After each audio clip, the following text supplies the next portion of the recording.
দর্শক স্বাগত জানাচ্ছি 24 ভয়েসের পক্ষ থেকে। আমি আব্দুর রহমান হীরা এবং এই মুহূর্তে অবস্থান করছি আমরা সিলেট নগরীর ঐতিহ্যবাহী দরগা মহল্লা পাক্কাবাড়িতে। এবং আজকে আপনাদেরকে আমরা পুরাতন একটি গেট এবং একটি ঘর দেখাবো।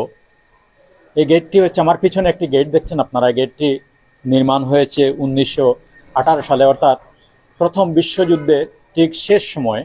এবং গেটের পাশে রয়েছে একটি ঘর, সেই ঘরটি নির্মাণ হয়েছে 1925 থেকে 26 সাল, ঠিক এর মধ্যে এই ঘরটি নির্মাণ করেছেন। এবং ঘরটি যিনি নির্মাণ করেছেন তিনি হচ্ছেন প্রয়াত সাইদ বক মজুমদার, এবং গেটটি যিনি নির্মাণ করেছেন তিনি হচ্ছেন মুফতি মোহাম্মদ আব্দুল হক প্রয়াত।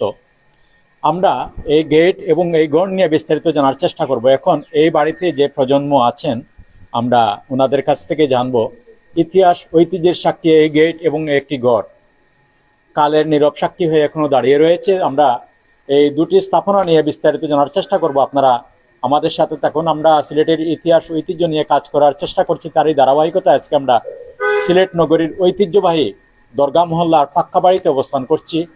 দর্শক আপনারা আমাদের সাথে থাকুন, আমরা এই দুটি স্থাপনা নিয়ে বিস্তারিত জানার চেষ্টা করব। এই সেই ঘরটি, যে ঘরটি 1925 থেকে 1926 সালের মধ্যে নির্মাণ করা হয়। এই ঘরটি আপনাদের দেখা যাচ্ছে দৃষ্টিনন্দন একটি ঘর। সিলেট নগরীর ঐতিহ্যবাহী দরগা মহল্লা পাক্কাবাড়ি থেকে আপনাদেরকে এই দৃষ্টিনন্দন ঘরটি দেখাচ্ছি।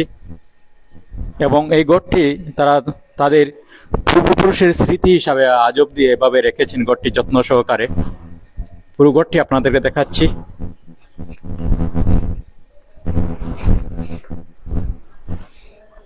অসাধারণ ঘরটি।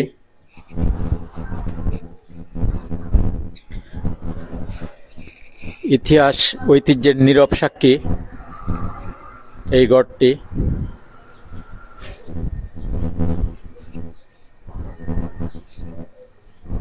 এই ঘর এবং এই যে বাড়িতে যে আন্দর বাড়িতে প্রবেশের যে গেটটা রয়েছে সেই গেট নিয়েও আমরা কথা বলবো, বিস্তারিত জানার চেষ্টা করব। দর্শক আমরা যে কথাগুলো বলছি সেই কথাগুলো আসলে আমাদের নয়, আমরা এই বাড়িতে যে প্রজন্ম আছেন আমরা ওনাদের কাছ থেকে জেনে কথাগুলো বলছি। এরপরেও ওনাদের কাছ থেকে আমরা সরাসরি এই গেট এবং ঘর সম্বন্ধে বিস্তারিত জানবো। কালের নীরব সাক্ষী, অসাধারণ এই ঘরটি।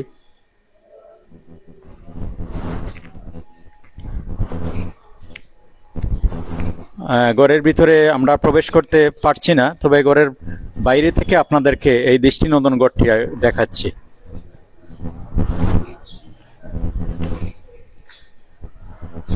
শতবর্ষী ঘরটি আপনাদেরকে দেখাচ্ছি আমরা।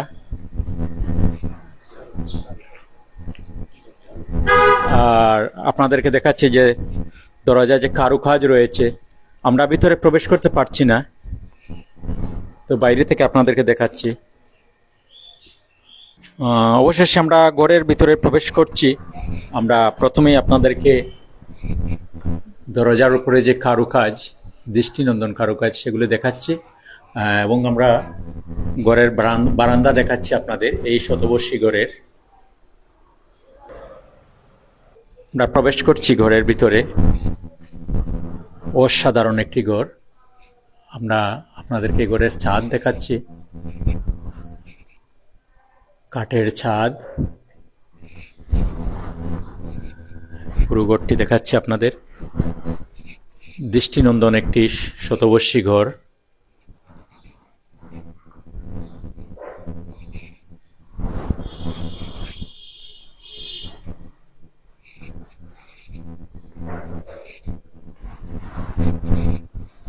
পুরো ঘরটি দেখাচ্ছি। এই দেখুন,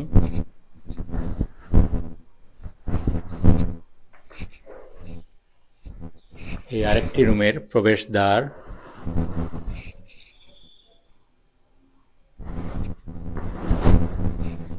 এই হচ্ছে আরেকটি রুমের প্রবেশদ্বার।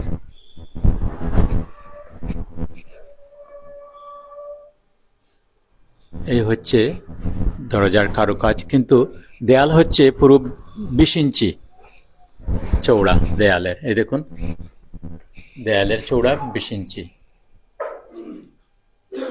আরেকটি রুমে আমরা প্রবেশ করছি। এই রুমটি হচ্ছে ওবেল, অসাধারণ একটি রুম।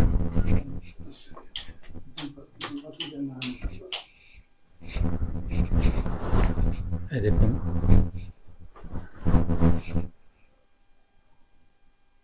আমরা ঘর থেকে বের হচ্ছি এবং এই ঘর এবং একটি গেট, এই দুটি স্থাপনা নিয়ে আমরা বিস্তারিত জানার চেষ্টা করব।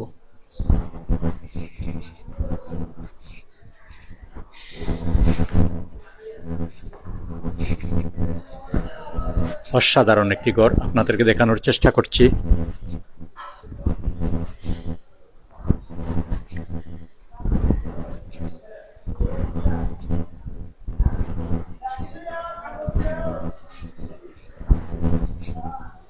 দর্শক, আমরা এখন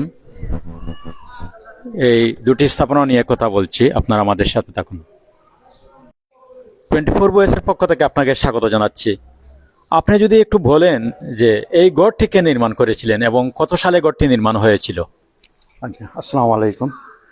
আমার নাম এহতেশাম মজুমদার। আমি এই বাড়ির বাসিন্দা, দরগা মহল্লা পাক্কা বাড়ি। এই যে গড়টা দেখতেছেন আপনারা, এটা আমার দাদা নির্মাণ করেছিলেন, আবুল মঈন সাইদ বখ মজুমদার। এটা সম্ভবত আমি একজ্যাক্ট নাম বলতে পারলেও 1925 থেকে 24-এর মধ্যে এই গড়টা নির্মিত হয়েছে এবং তিনি এই গড়টা নির্মাণ করেছিলেন। তখন এটা ছিল আমাদের বাহির বাড়ি, আর ভিতরে আছে অন্দরমহল। আর এই ঘর সম্বন্ধে আমার যতটুকু জানা আর কি, ঘরটা পিছন দিকে কিছু এক্সটেনশন হলেও সম্মুখ দিক পুরোপুরি একেবারে সেই এজ ইট ইজ রয়েছে। 20 ইঞ্চি ওয়াল, দরজাগুলো আপনারা দেখতেছেন ছবিতে। এই কি কি উপকরণ দিয়ে গড়টি নির্মাণ করা হয়েছিল? গড়টা তখনকার দিনের ওই চুনসুরকি আর পাতলা ইটগুলা আজকালকের দিনের ইটের মতো না, ওগুলা পাতলা পাতলা ইট দিয়ে চুনসুরকি দিয়ে গড়টা নির্মাণ করা হয়েছে। আপনাদের এই যে স্থাপনা, পুরনো স্থাপনাটিকে আপনারা এইভাবে রাখবেন? এটা আমাদের রাখার ইচ্ছা। এখানে আমার এক ভাইয়ের ফ্যামিলি থাকেন তারা, আর এই গড়টা আমরা মানে তারা বছর বছর এটাকে রং করে, তারপরে মেরামত করে, যেখানে যেটুকু দরকার সেভাবেই এই গড়টা আছে এবং আমরা আশা করি যে এই গড়টা থাকবে পরবর্তী প্রজন্ম। এই গড়টা নিয়ে কি আপনারা খুব গর্ববোধ করেন, প্রাউড ফিল করেন? অবশ্যই আমরা প্রাউড ফিল করি। এই ধরনের একটা ঘর আমাদের বাড়িতে আছে। পুরনো অনেক গড়ই ছিল যেগুলা ধ্বংস হয়ে গেছে, কিন্তু এইটা গড়টা টিকে আছে। তো আমরা এখন আপনার অন্দর বাড়ির প্রবেশের যে গেটটি, সেই গেট নিয়ে কথা বলবো। আপনি যদি একটু গেটের সামনে চলে আসেন। এবার যদি গেট নিয়ে কিছু বলেন। এই যে গেটটা দেখতেছেন আপনারা, এটা উপরে তার ডেট লেখা আছে 1918 সালে নির্মিত। এই গেটটা নির্মাণ করেছিলেন আমার দাদির আব্বা মুফতি মোহাম্মদ আব্দুল হক।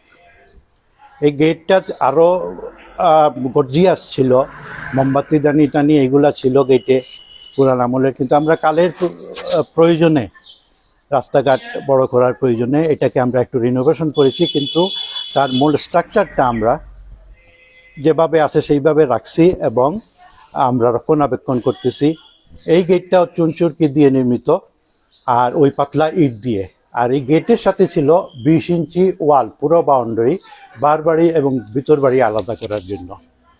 এই গেটটাও কি আপনারা এইভাবে রাখবেন? গেটটা আমরা রাখতেছি, আপ্রাণ চেষ্টা করতেছি এবং আমরা অনেক মেরামত করে এটাকে দাঁড় করিয়ে রেখেছি এবং আশা করি অন্ততপক্ষে আমি যতদিন আছি এই গেটটা থাকবে। পরবর্তী প্রজন্মকে আমি বলে যাব এটা রক্ষা করার জন্য। সিলেটে এরকম অনেক পুরনো স্থাপনা এখনো আছে যেগুলি কালের সাক্ষী হয়ে দাঁড়িয়ে রয়েছে। যাদের এসব স্থাপনা আছে এবং যারা ব্যবহার করছেন, তাদের উদ্দেশ্যে কি কিছু বলার আছে আপনার? অবশ্যই আমাদের ঐতিহ্য আমাদেরকে ধরে রাখতে হবে। সিলেট একটা ঐতিহ্যবাহী নগরী এবং সেখানে অনেক ঐতিহ্যবাহী বাড়িঘর আছে। আমাদের দরগামহলায় ছিল অনেক ঐতিহ্যবাহী বাড়িঘর, খুঁজলে এরকম গেট আরও 2-3টা পাওয়া যাইত। এখন প্রয়োজনে অনেকেই ভেঙে ফেলেছেন, নষ্ট করেছেন, আবার কেউ কেউ রেখেছেন। যাদের আছে তাদের উদ্দেশ্যে কিছু বলেন। যাদের আছে আমি বলবো যে আপনারা এটা রক্ষণাবেক্ষণ করেন, সুন্দর করে রাখেন। এটা আমাদের একটা ঐতিহ্য এবং আমাদের পরবর্তী প্রজন্মের জন্য একটা ঐতিহ্য হিসাবে এটা রক্ষণাবেক্ষণ করা আমাদের প্রয়োজন এবং উচিত বলে আমি মনে করি। অসংখ্য অসংখ্য ধন্যবাদ আপনাকে। দর্শক, আমরা আমাদের প্রতিবেদনটি শেষ করছি। আপনাদের আশেপাশে যদি এ ধরনের পুরনো কোনো স্থাপনা থেকে থাকে, যে কোনো ধরনের স্থাপনা আপনারা কমেন্টের মাধ্যমে জানালে সেসব স্থাপনা নিয়ে আমরা কাজ করার চেষ্টা করবো। তো দর্শক, সবাই ভালো থাকুন, সুস্থ থাকুন, নিরাপদে থাকুন। আল্লাহ হাফেজ।